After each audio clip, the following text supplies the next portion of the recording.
तर हॅलो भावनो, जय श्रीराम. तुमचं सर्वांचं स्वागत आहे आपल्या मिनी ब्लॉगमध्ये. सकाळी आपली गाडी काढली बघा, चकाचक करून मार्केटला आलो. मार्केटला लावायला जागा नाही, मग इथं तलाठी कार्यालय पैसे लावली आणि नंतर पॉईंटला आलो. इथं मार्केटमध्ये इथं असं कुस्त्या आहेत बघा संध्याकाळी, म्हणून इथं काय गाडी लावायला जमन.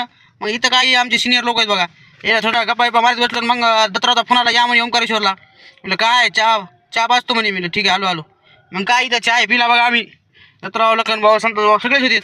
मग काय चहा पिला आणि तिथून आलो आम्ही बाहेर आलो. मी सांगा सगळ्याचा व्हिडिओ घेतो थांबा. हे संतोष भाऊ आहेत बघा, आपल्या अडचणला कवा धावून येतात विचारे. तुम्हाला म्हणलं गाडी दाखवा आपली बघा, ही गाडी आणली आपण चालवायला. कशी आहे गाडी? मग काय आपल्या गाडीचं थोडं काम होतं. मग रामभाऊला, प्रतापरावला यायला घेतलं, कैलास भाऊला निघालो बघा गॅरेजकडं. गेलं रेटर खोलायचं होतं तिथल्या इथंच गंगाखेड नाक्यावर करता येते. मग इथं आलो बघा, रेटर हे खोललं इथं आणि नंतर बनवायला आणलं बघा रेटर. म्हणजे वसमत रोडून तिकडं कुठं आणलं, इथं जवळ करता येते. मग इथे रेटरमध्ये लय घाण निघाली बघा, खतरनाक. ही अशी बारीक बारीक काळं झरच पाणी कुलं तर नव्हतंच त्याच्यात. मग चकाचक घेणं साफ केलं बघा नंबर 1 मध्ये. आणि बघा लय फरक पडला पहिल्यापेक्षा. मग काय तिथून झालं आपलं, निघालो गाडीकडं आल्यानंतर आपलं बसले रेटर खुलन टाकलं नंबर 1 मध्ये.